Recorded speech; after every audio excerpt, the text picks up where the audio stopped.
Lorsque nous sommes dans les difficultés, et même dans des situations impossibles, souvent, à notre plus grande surprise, nous réalisons que nous sommes portés. C'est la bénédiction du Seigneur qui fait cela. Avec elle, rien n'est trop difficile. Sans elle, rien ne peut être accompli.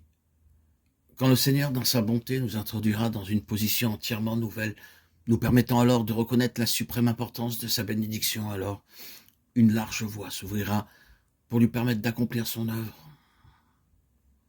Autrement, nous serons encore sur notre ancienne position, avec cette même vieille complainte, reconnaissant que 200 deniers de pain seront insuffisants pour répondre aux besoins de la foule.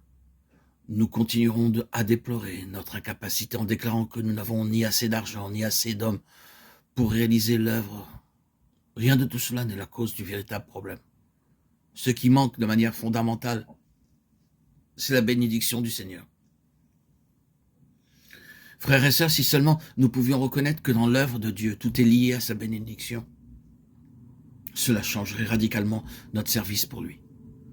Nous cesserions de calculer en termes de finances, d'hommes et de pain pour qu'il transforme la déficience en abondance.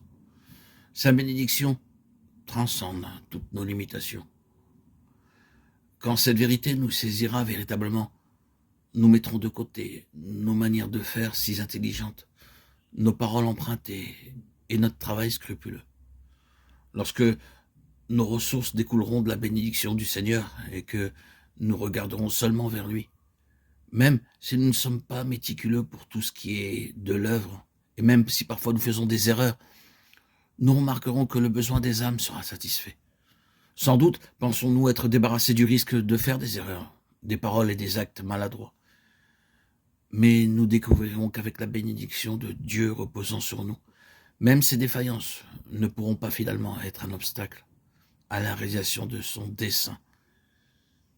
Lorsqu'il bénit une œuvre, rien ne peut la détruire, car la puissance de transformation de sa bénédiction transcende même nos handicaps de manière positive. Aujourd'hui, nous devons veiller à vivre d'une manière agréable à Dieu, pour qu'il ne nous retire pas sa bénédiction. D'une part, nous devons apprendre à nous appuyer sur lui, et d'autre part, à combattre tout ce qui peut être un obstacle pour cela. Il ne retirera pas sa bénédiction si nous demeurons fidèles.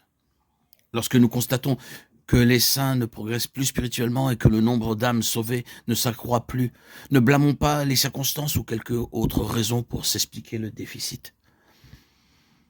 Mais au contraire, reconnaissons sans tarder que le problème se trouve en nous. Si seulement nous donnons un libre accès à Dieu, nous expérimenterons sa bénédiction avec surabondance.